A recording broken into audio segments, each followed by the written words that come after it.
Capítulo 9. Vocación de Saulo. Entre tanto, Saulo, respirando todavía amenazas y muerte contra los discípulos del Señor, se presentó al sumo sacerdote y le pidió cartas para la sinagoga de Damasco, con el fin de obtener permiso para llevar presos a Jerusalén a los hombres o mujeres que encontrase seguidores del camino. Pero yendo de camino, cuando estaba cerca de Damasco, lo envolvió de pronto una luz venida del cielo. Cayó en tierra y oyó una voz que le decía: Saúl, Saúl, ¿por qué me persigues? Él preguntó: ¿Quién eres, Señor? Y él: Yo soy Jesús, a quien tú persigues. Pero levántate, entra en la ciudad y te dirán lo que debes hacer. Los hombres que iban con él se habían detenido mudos de espanto, pues oían la voz, pero no veían a nadie. Saulo se levantó del suelo y aunque tenía sus ojos bien abiertos, no veía nada. Le llevaron de la mano y le introdujeron en Damasco. Pasó 3 días sin ver, sin comer y sin beber. Había en Damasco un discípulo llamado Ananías. El Señor le llamó en una visión: Ananías. Él respondió: Aquí estoy, Señor. El Señor le dijo: Prepárate y vete a la calle recta. Una vez allí, pregunta en casa de Judas por uno de Tarso llamado Saulo.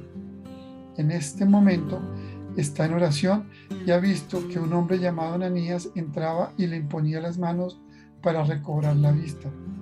Respondió Ananías: Señor, he oído a muchos hablar de ese hombre y de los muchos males que ha causado a tus santos en Jerusalén, y que aquí tiene poderes de los sumos sacerdotes para apresar a todo lo que invoque en tu nombre. El Señor le respondió: Vete, pues he elegido a este como instrumento para llevar mi nombre a los gentiles, a los reyes y a los israelitas. Yo le mostraré cuánto tendrá que padecer por mi nombre.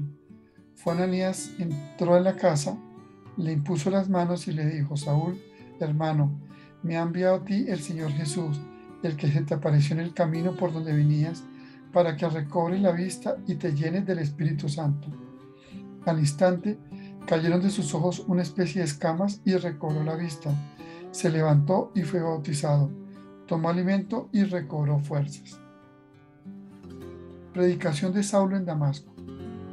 Saulo estuvo algunos días con los discípulos de Damasco, pero pronto se puso a predicar a Jesús en las sinagogas.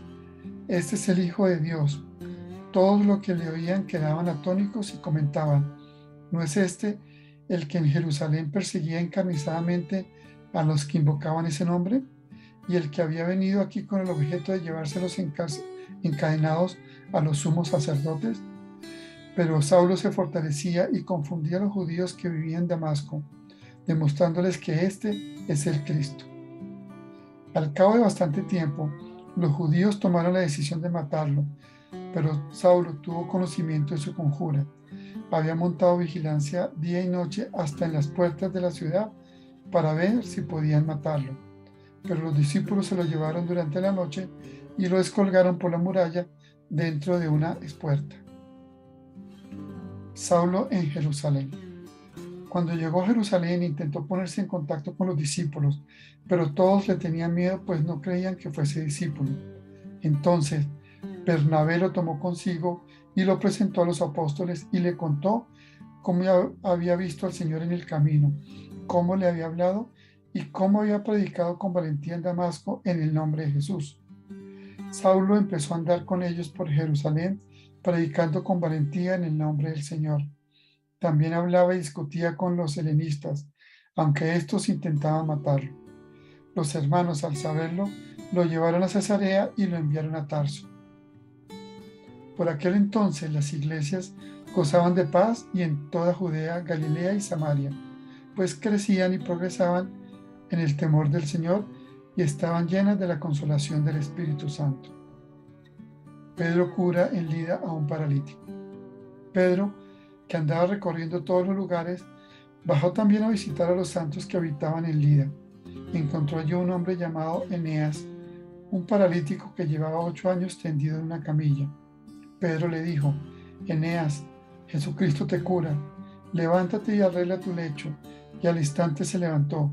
Todos los habitantes de Lida y Sarón, al verle curado, se convirtieron al Señor. Pedro resucita en Jope a una mujer. Había en Jope una discípula llamada Tabitá, que quiere decir Dorcas. Era muy generosa haciendo buenas obras y dando limosnas.